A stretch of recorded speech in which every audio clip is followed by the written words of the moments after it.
Ia uma ko tau mo le fiona le mista. Ma tu ke patalo fatuai.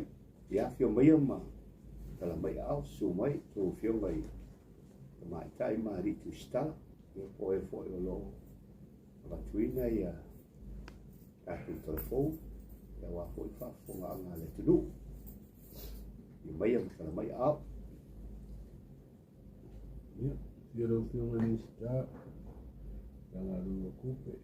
Então, sobre o que for, como que faz tudo, tá como que fala, sobre o que ele vai hoje. Ya, kalau lama, pensiun tahu view, kalau kita tu lagi fasol, jadi foi tu mia, ya mesti foi le film ele está lo, ele não tu no, se há uma luena, ya so muy foi o tato. Ngaluenga wanta pinatu mo asufifi Christmas ya okay papea tu e vai ma como tau mole o filme de vista on the press conference ya ole fa lau lo ina lo ia lava o man fa lau lo ina le filme de vista ilana lau ngon talo tupe ya ia fai unga pe na peia ma pa ma mia tatu ko mi fa foi ia o foi la na mai sta o le o endorse tatu sta ia tatu dividend ia po se familia ma fa sulla maina mo tatu sang fa tu pe le o afa tu foi o sang fa tu pe le e wa afane lua tolu lua fa e la wa ina ngalo ai le e wa mista ma tolu ma komiti fa fo ya no le vai tau la pinai na fo foi si e un tau sui fo no fo ya me ele ma fia ya al tato filo inga le lias ya pa malu lua tu ai to fio pa mo ya tato patar no la monia to fisiti tu mai le fiamal mista mamne ya ia na tau ni tato dividend ia po familianga ia tau tupe o le la pay out in cash na ia no fai fo ni fa mal na maina ia mo si fo me no fai na ma fa na mai e ma fo no po ia ina ngalo fai na malo me se le fiamal mista ia pape ho ma komiti fa fo ia wale tatu o pe sa fa ngani am tanga le to sang o le ono masina le to sang ia to feietse dala fa fo wale a tu iele ave no le fio mai ni sta ia mai a Lautimuia ono po Lautimuia Uelese Vaai ia mole sau no au tu tato fa la wilo tu sai o le tato familia o dividend ia o ta penaina tato malo ni fa o tato foi safa ia malo fa lo la ia pa malo fa stai ia le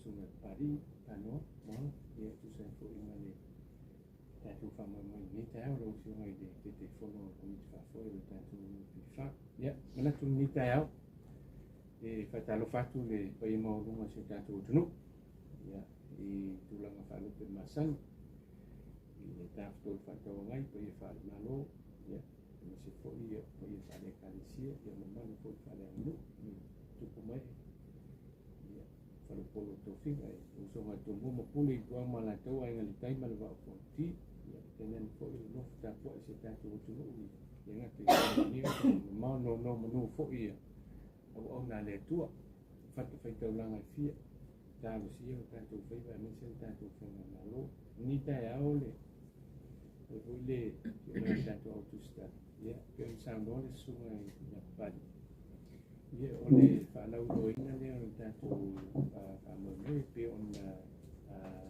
fa la u fo i la minister tupe i tala whapopo mo i tupe lo olu wha i parliament.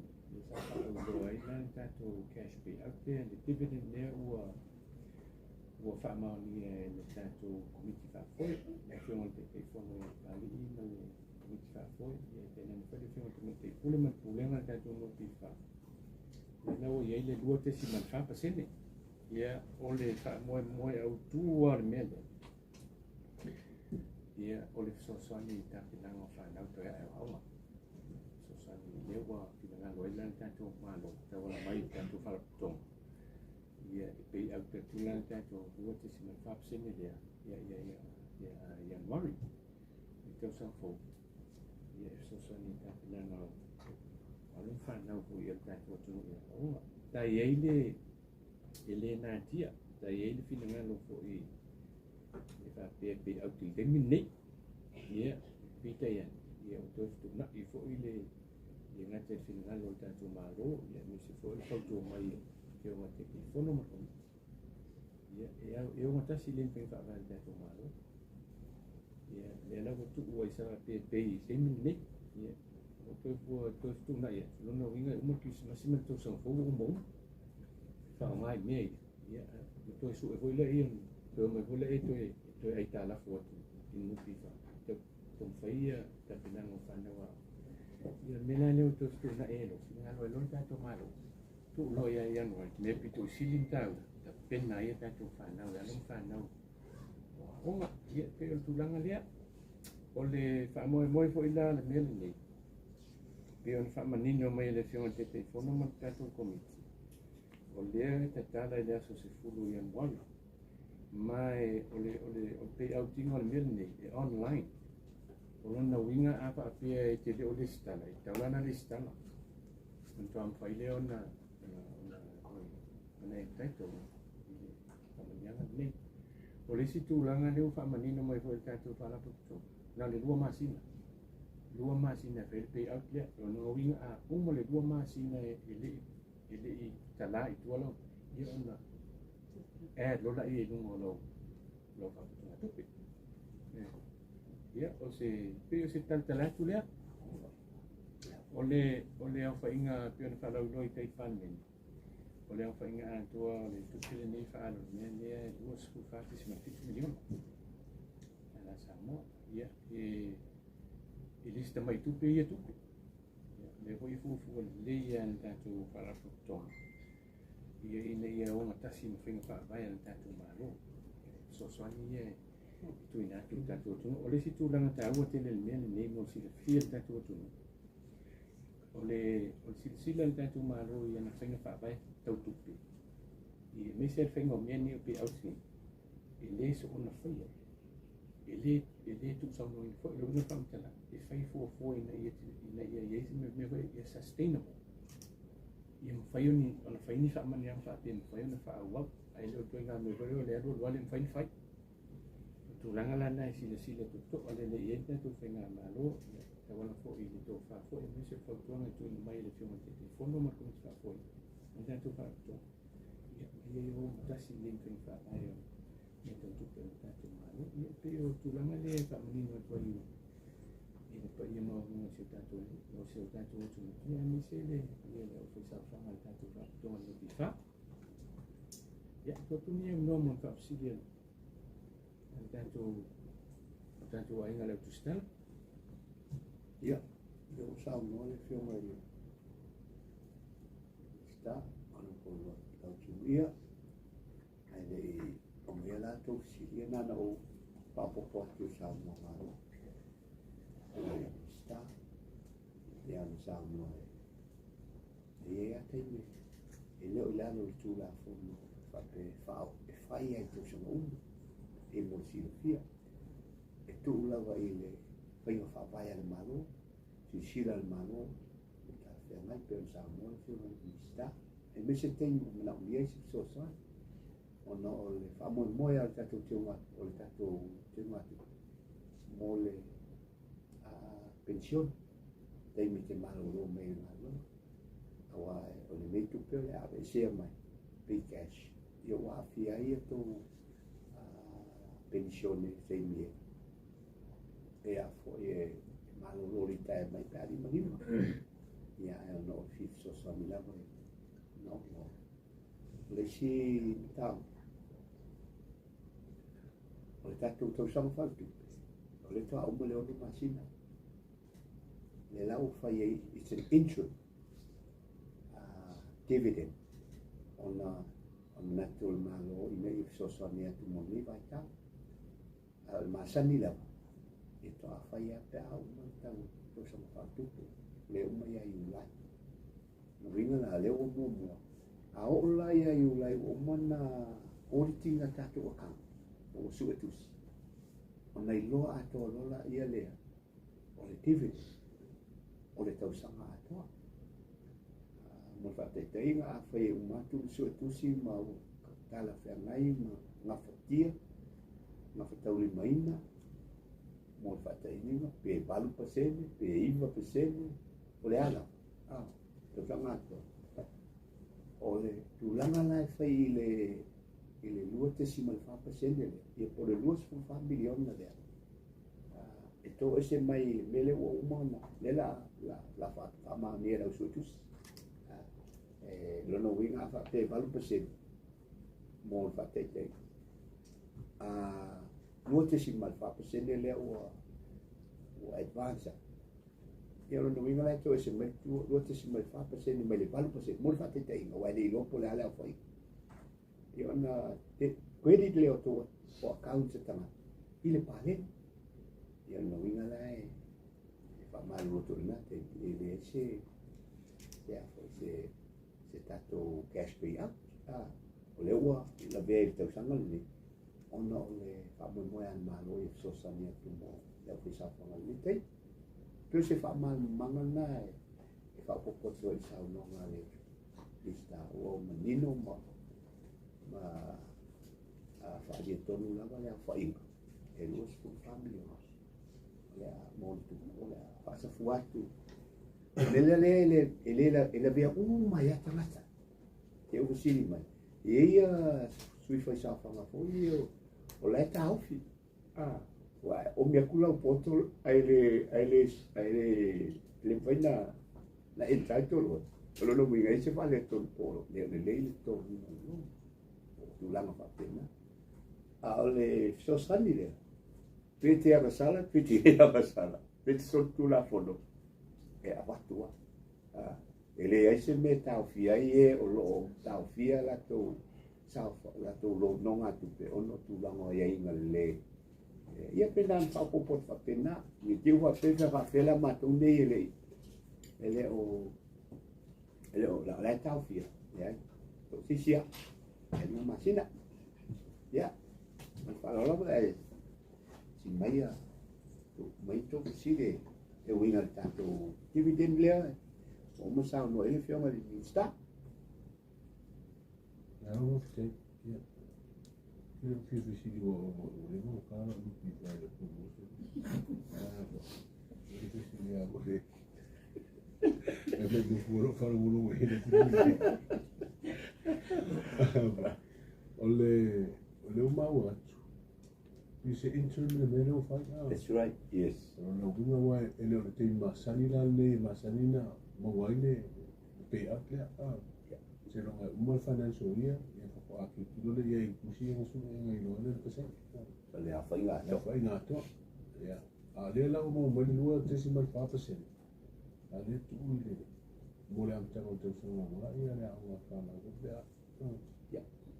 Ok. No la ya. Awa o le sa no ni sta o pro ni sta. O tu lui. O vai ale tu lui. In fasamo.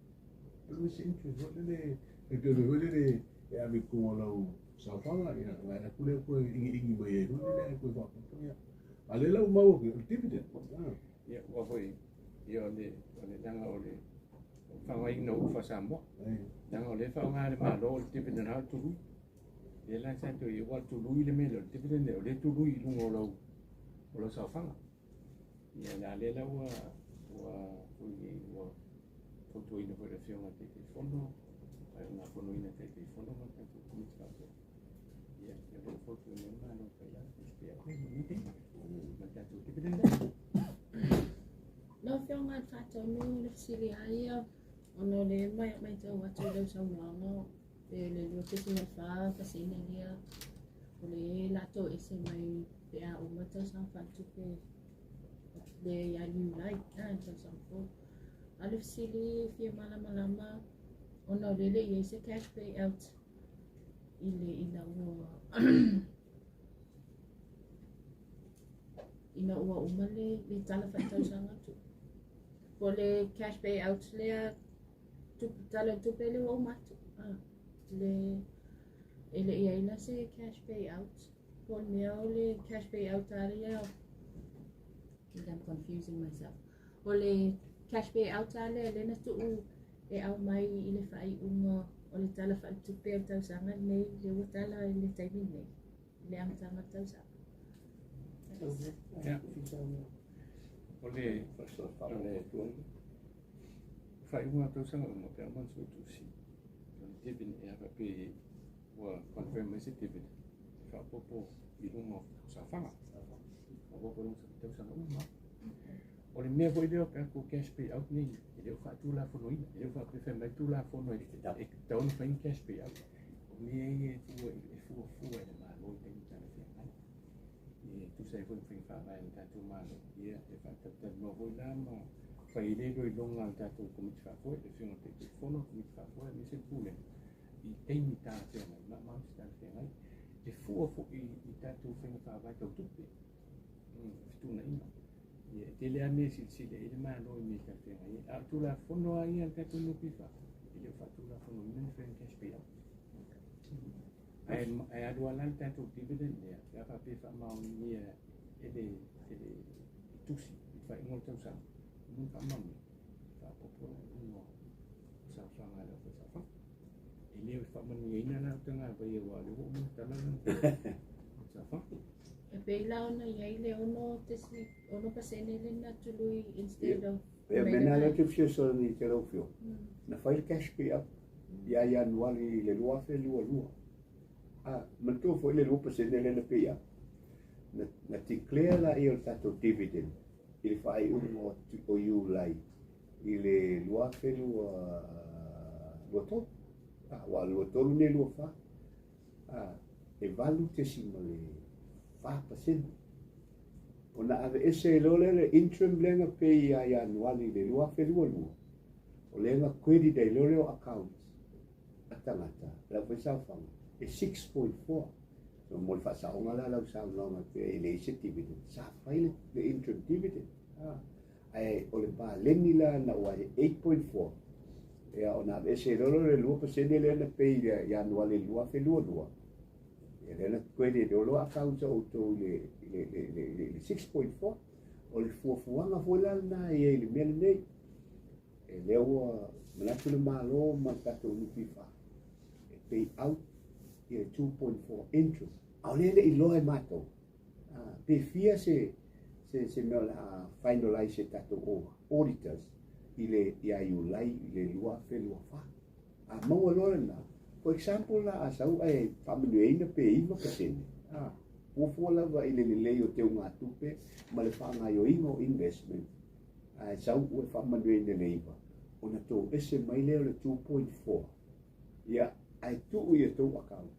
7.6 o le 6.6% e te mawhaila na e alu e te no tupe mai ai ile onu te simale pe le onu te simale whale na tongi I peo whamamanga na pe whapopoto e sao no ngale I leo whatu la whonu ai fua lava e malo ia na whainga whawai le teime whai ese fisosoi ia po mo le au whai sa wha ia e sesi nano venta le tuele fio mai minsta ma le Come on, what about Itamata Laya? I close local accounts. Are they eligible for this 2.4 payout? I don't know no fasisi that me ave lai loka ia lau no ngatu pe ma ia entitlements pona lai ni fale tono no repayments ma me papena ole mela dia ele tafia langa o fa manuanga nanga o le fa manuanga ai title uma e tatou sa foi sa fang ai le usta i si foi fa vai la le faina le awala me le faina ia to soltura le soltura volta la va ele le tongi la to ita. Do you have on top of your head the total number of contributors or excuse me? Ole Afoa inga ole accumulated mai amata mai le taimi tau mai taimi ni active. Lai se tos fufitu afe. Ole annual lai fufitu afe. Lai ni tamata fo le entitled. Lona winga na o fionga pali pawale le aso it's just within 2 months le latata lai le poto le mo imata waia le me fa le ko mako pe me so it's just within ngale totono lo masinga le la vaia ko ai le ko mai le submit mo lang kala lo pesteni ya ko go back to normal for la yo le loka sa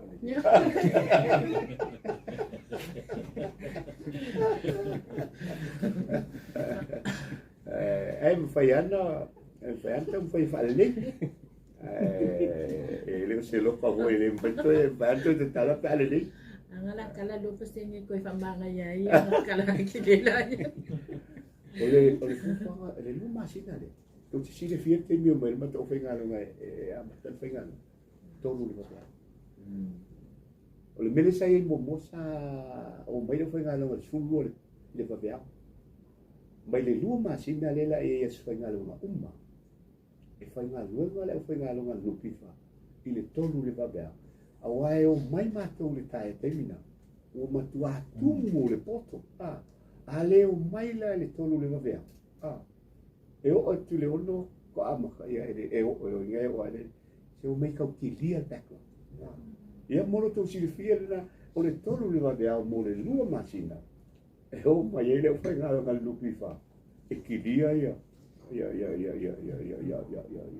ai mai se le o yese me o tau fia ai tama entitled macam no fionga ministra vai na yo vai lo fenga no enga tolu ga de o mo umala o tai me lo fenga na pi o tu langa de le na ta o te si o tu langa de o me ne ta o tu o como te fa foi na tu le tu na i wai ese uma i fenga vai fa tonga na o tu langa i wai i fu fenga pe o le me ai o tu langa i e te tau o na tonga o batai mai ta fenga so sta fenga luna e tona to ami e te o tua i o wai se fu fenga e se fenga po e si le fiona te ke fono ma o te fa ni so tu le e fenga aman yang mo le fenga luna tu langa e le mafai ala na la tu se anga e tu stanga te tono le o le office fai lana 2% ta wana fai lunga le poto ia ele fai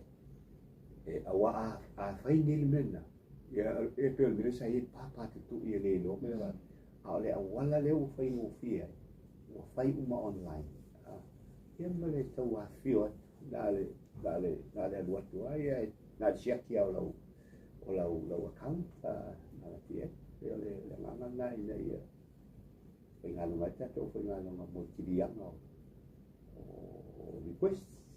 So it's compulsory to have a photo. Yeah. Yes. How long will it take if you hit that button to submit the amount of how long does it take before it gets into your bank account? Malulu tua. O nei kai au atu sa le wala ina tua ina matata tu. O le sa tu e fio mai ka mata pu. Ya ake o longo mai le fio mi sta ma. Ya o ngase. O le mafai au na fio ma. Ya officially uma ia. O le sa uni sta mata ina. Ya o chi fio o le fio mi sta ma. Tu sa e ko me na le atu al telefono. Ya fai fono a mai be a o system a to le fa ngai oi. Yo te tonu a mo asia no e tono te ria tu ta mai ku yo na si sa wale ia fa mo mo e o tali atu ai se e va to era o ko pari pe pa malulu alu atu ono se fale lave le mal fia o le tal fe no ngase le fe ngai ale ma o le whinga la leo o whai wa le wha o le poto la e ta koe le online o le whai tau tau a leo ia the service fees for nupi wha leo charge on top of the service e let's go service fees e charge no mo fees a wanga e la ma pula ko mene process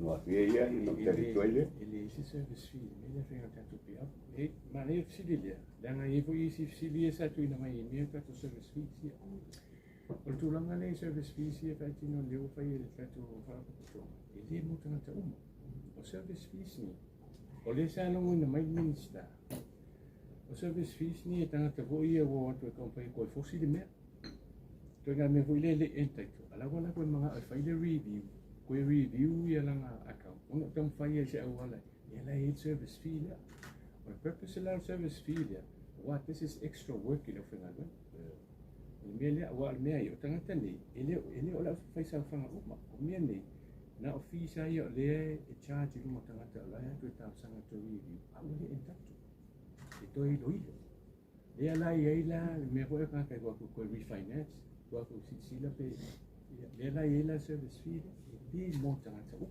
ele mo la sa fanga ma si va nga le ko ka fosi ka ko sis le la service fee le ia ole si vai tu lang tanto fa mo mele si le toi o se si le la en fin fa vai to tu per tu mali now if you fit na te mali overload na mene over commit ta si le me ta tu fin fa vai to tu ia la ia ole vai o longo ni mai minsta na lus futala mali mal 50 tala pauda ia ai mo e ole entai ala ai wa tu ta sa ia la ye service fee ai le mo aus fai sa ava pia la ile lokala o account te pe o ia ele ai la se me la fi fu ele se fi la chat me fu sa fa ai ele o ta del media na o dia sa telefone tu di mail tanto media mail ia fa mal manga mo si la fi no a popo tu sa no lista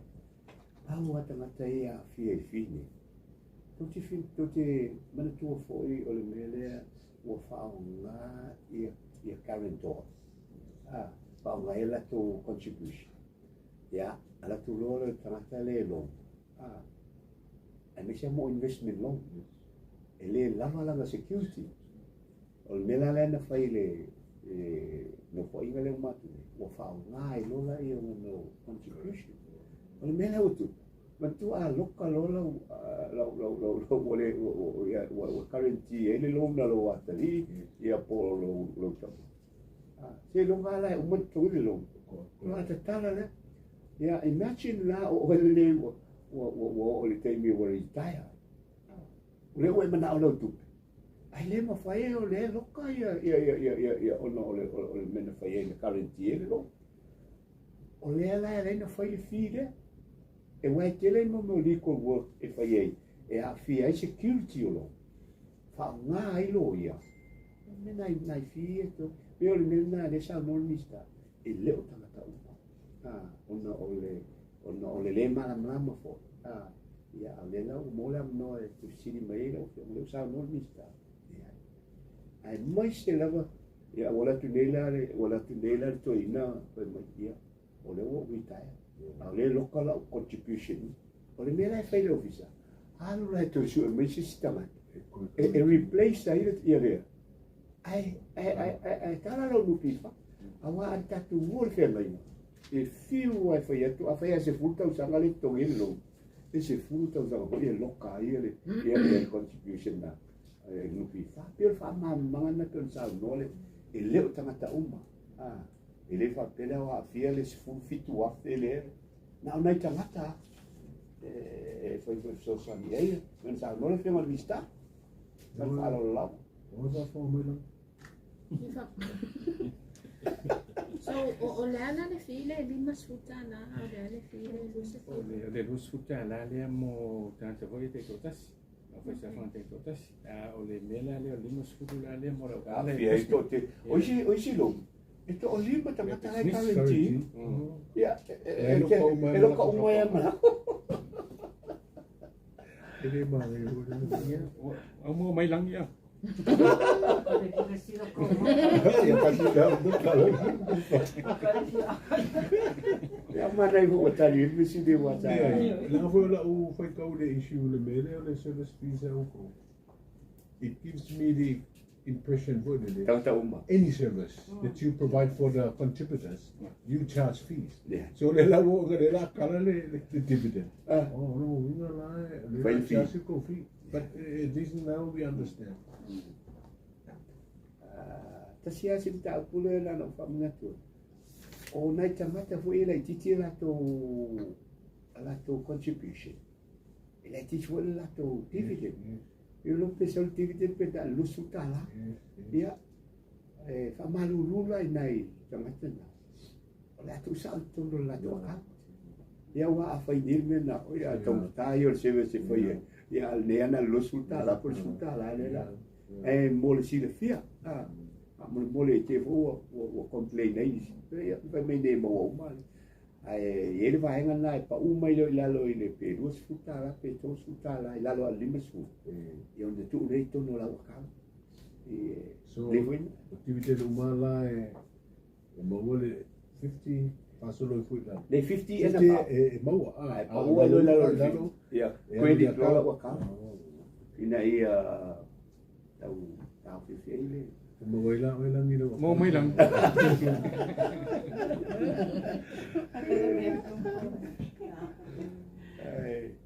Atu tali ia lupo mau pe le upu ili fai ungo le tanga fale tupe ia iulai. Ya la to fe lolo. Ya. Ale fa menatu na. Ike o fa pe o tu te me. Ya le se ma tu activity le foi. Le wa fa mo. Le itu. So ia ai tu le si ia te na ya. O ia no. Ia wala ta te e lo mai la no. Ia la fa ma. O le 2.4 la le mo uma e dise me lu sa fa. Ele que bem a cor, o sal, o sal. Avaia se la wa fe la contribution. O le 2.4% de se la wa. Ave uma tono la. Ai o mera nga apura ka ale manga ko mara nga ki queremos meu contribution ale manga o ia ko ku ia la ko ku pe o ia bela ko contribution ia ka ki o tele yo tamata o tele yo tamata e le ave tu o ia mana ola to it's your choice Afoa ia ta pule ne ale mi sa meio tu lui pe sa no le fio la so fina galo e se o e sa pamtala to fama mangale fai ngole long o le tele complain e veno ma o lunga tele interest in the pipa le la fama ma tua a fai o long la te paro o le interest la e ma sa io small long e ifa pasende ole fing fa vai la ye le small loan fa mala small loan le 5% avai o la contribution e luas fulwa e borrow e le fulwa o ile limit ai 5% ile tausa rona ngina se fulwa 5% e o fulwa e fia e iva se la pa e sao Iva percende ole suru a fefia se. E via voia. E iva se la. Iva se la. Okay. You pay an annual interest. Ile mele kero e paro mai lo contribution. Walo contribution le paro e chacha mapu. Aya ola ele so dividend. Ka fa nga pele no suru a fefia. Ah ola le ka dividend. E pays lau kwet lau family e mo e total contribution avai lai valu pasene de dividend le la ti pege valu pasene le luas fulu afe e le fai luas fulu afe valu pasene le luas fulu afe fia afe onu se la pa e afe onu se lau dividend le avaku le ender causa A le ke loan mai lau contribution le. Nga le iwa se lau. You are borrowing at a negative rate. Ma uma. E nga le tele yo tangata i e whai mai. A mato tupe a le te le yo interest le. Paua leo le organization e te paro. E te whafo i e tu lau interest. Le la dol fate. Tangata uma. O le ale te leo lau dividend. Le nga fo te le lau ninga uma lau contribution. E 5%. Ua ele te leo. A leo le maximum le 5%. O 5% le lusu wa. E suru afe. Afa pera le interest le charge pe ngoma. 1%. E iwa se lau. Ai uma tau sa mawhara tupe. Ai fai mai la tau malo. 1% tato dividend. E whawhena whaile dividend. E whai i lunga. O le lua suru afe. O le 1% o le lua suru afe. E afe ono se la. O no winga. O la te Uelese me e te tō mia lau interest lau long lai te long mai ai. O nga se leiva se lau ma le awhi on se lau. E fitu se lau ni me lai watu iawa. So not only o le a watu lau dividend. A le kawa uma e lau return, lau dividend, ia le interest le ke paro ma. E wana, wha mangana e au ngā hoi le hoi fia tulu nista. O ai tiri tangata mai. Tau ma tātele le interest e lupi whao mātou watu. E le ma whaina siri atu le interest e tōngia. E always ya, e siri ya le dividend le tupe e watu ya o e whai matausa. Nai lo le tupe le te paro mai lau contribution. Nā unga le base le valpase po le dividend i lunga le. A whainga o lau. Ai base le long. Le interest le long. I le mele te paro i ngā mai. E mō mai lang. O malangi koe fisiri mai ia. Awa e alu le peng. For example, e alu le peng. E alu peng e paro mai se kupe le peng te fuwa. Ya, afa te iwa pasenga e chache le peng. E iwa se lau. I lise me le peng ke mai iawe. You pay the peng. Why? Because o kupe le peng la len mai te tanga. Aoi. O le mātou te lending atu a o tō atu. A le tupe fo i le mo mai turui e watu i auto. A le tue whaso atu i whai matausa. O le beauty ngā, side me say, o le maa nei ala nao nei ati lai. Na whatu ina le maa loo mōni. Mo le whaisapa? Ya, man whaalo lau. Kuman mana lau whanga whātua nōna le e whaingatāi ana mō lau whionga. Ka sena whisiri e se me tā upu whamu. Oi lau te whionga tai whono whamu mōni. O lau mai tau ato leo to e si ile whai o tangata e awhia ko biti. A whai ai toi o ia sa mua i le teini le toi whaintato i declare tato emergency state of emergency. E se so ani e le pe whamu na i tato tangata. Te mō mua, danga e whamei whaitanga. Na maua. A tō viria. Nei a le refer at CEO. Te whai atoa. Lai ama. Wa uma hoi na whaile whainga whaavai e le nupi wha. Ale poa. E maa nei a i o le abato tō facilities to see. Whamuri mole. Ave i le CEO. Ma wa uma hoi na tāla sanga ina e le komiti whaafo CEO. I a tali uma facility tanga. Avatu lea. Whamuri mole. Nā ngai ale printe o ko. O tali e ava. Nā isi teini mau te popole ai. A tau sao noa mai wale le fisiri a verbal mai. Ia ere ama noa e. Ele mau ai le anganga o le mele mau tue tuai. Ona se le ripotima. A o whaile whainga whaavai. A whapea tu te finangalo e tali mai ni. Ia maa nea le watu ale sao e tamate e pule. A o le mele te sao noi. Ia. O le hau no le fio tu mista. O whainga whaavai. E fua le malo. Ia tu ele fio le ta wa la. O le tato komiti whaavoi. E muri ta ia whainga whaavai. E matatia kapineta. E mo e mātou e whaia e whaia.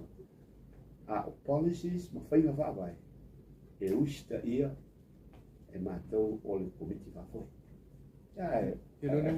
Pensavo che più che vista. Le utali a tu le fiume di telefono, tu non guardi, te vuoi quelli fili di e fu in Sicilia al mano, mi sta in fengai, ma ne fu in uno on fenga lai ni tutti. Non tempo, fu a che per fenga pe al clinic, fu al mano papina, io na, fu in sei doi lunga le fiume di telefono, ma come fa poi, e io sto in studio. Nama boleh tato boleh. Tahu sih, tadi tuan sila, tadi tuan sila. Oleh tahu sila, oleh tulang apa ia? Mana tua? Oleh mana faedah tu moli? Mana faedah ingatan buat? Tulang apa ia mantu oleh tu lockdown ni tu. Ia oleh mana dia oleh aku bici. Itu ia tipi sini aku ia aku lift the spirit tu aku tahu tu. Ini orang mungkin berpori. Ia lah saya dapat mengaku ini kerana baik tak. Ia, okey malam mai dah orang termina orang tu CEO lima orang orang kuasa kan. Oleh dengan tu mana mana saya ini baik tak. Kita pergi boleh termin jadi dia spirit oleh tahu orang afian orang covid. Ia mesti kita dia soifuan kami for covid. Ia umana tu boleh ni dek, ia mantu lah. Ya oleh untuk uai saka manusia lah temin nak orang kita mai pai orang kapinet ya temin ya sisi daya ta cuma kalau pak tu uai ni kalau potong ayam mam jangan dengan malu ya wa we kapata tu mar covid oleh sebab ni tilo ya sa pontuin fo ya ni tanto covid fa foi mane pion tu teku o te leo pido el tisende ia Afoa la ia o tu pe ia sa fanga ia to ngi me ia le na la wa mai foi la to nga fiuma tu me te pule man pule wa ta fenga au fai se me ai fai to pe ai tu o tu mo li na mo e malu pe ia ai fai to pe au te mo la sa fanga which is a very smart decision my Berisi mewa oleh tu mung kuasa apa tu ke allocate tu pasal 10,000 per year. Hardly. Lo cari tu desa non mista. Tu sila feel tu pen fa alu mori la nu pifa. Dengan transparent bagus full wafe. Ia wala o tu po o na tu pe. Tu nela mal tau le tisele o. Ia na tu ke fa Maria lofa itanga te ona tu.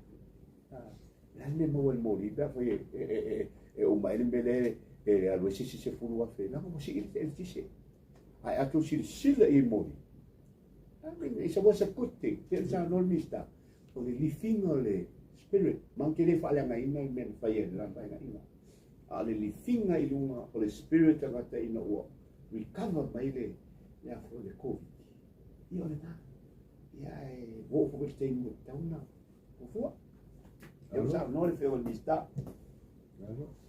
Por nanti fino na le primo di.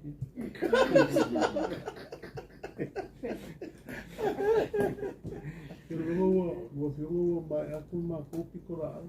Tapi mula mual bala mo kopi ro ya di kaki mas. Dah aku mai lang iyo. Ma yan mako mai me alo ko kanga ro le ko mai ya le imber. Sa mulia como ya ki mas I lo fio mis cama e que bo. Si ere ro ko le ko que ya culo soy formal ma ko wala I fa mo ni ko sa jo mo ngadwa ya ka ko ko fio le futo so ko. Ano fastai ia te menatu di polni no e dengan fastai in tanto ai na stala ia wa no fa pini ia pe on tan fai an tanto malo mo wa no fa ini di fa manino to wa ta kui an se fu ia tu la ai tanto fa manjanga tanto fa to no fa ia te fa mo no polni ia quando ai polni no mogere na fastai tanto malo le fiona ai te fono ma come fa poi kami se po ile pulen na no pifa ya ana ole sila po I mama to na no papini kami se po tulang abu I sila tulang al tanto tumo ya ni se po nai kami na papini mo tanto sa fanga ni se po ile ba ai na de ia tulang ai sa fanga tanto sa fanga ya ko man ia lo te de ni tanto tanga ko ni ba no mo le to ia kami yang mo tanto fala tong ia e mamalo se tātou tu ia nisi pa ia mo runga le au pai sa fa mo se Christmas fifi ia mas tau sa fu ia le no fa mo le anga le o tua ia manu te lina fo ia lo fio tanga vai a nisi le ia tātou au tu stala ia sanga mo pe ni tal ia wa ko le si la fia lo tātou tu ia e ko na wa te loe ele to te tātou le lo ka tātou no pifa ia ana la tala Alo menengang kalot. Alo sao no lo fio. Ya, da tu tu filo, ko si steak ya. Alo ya filter. Ya.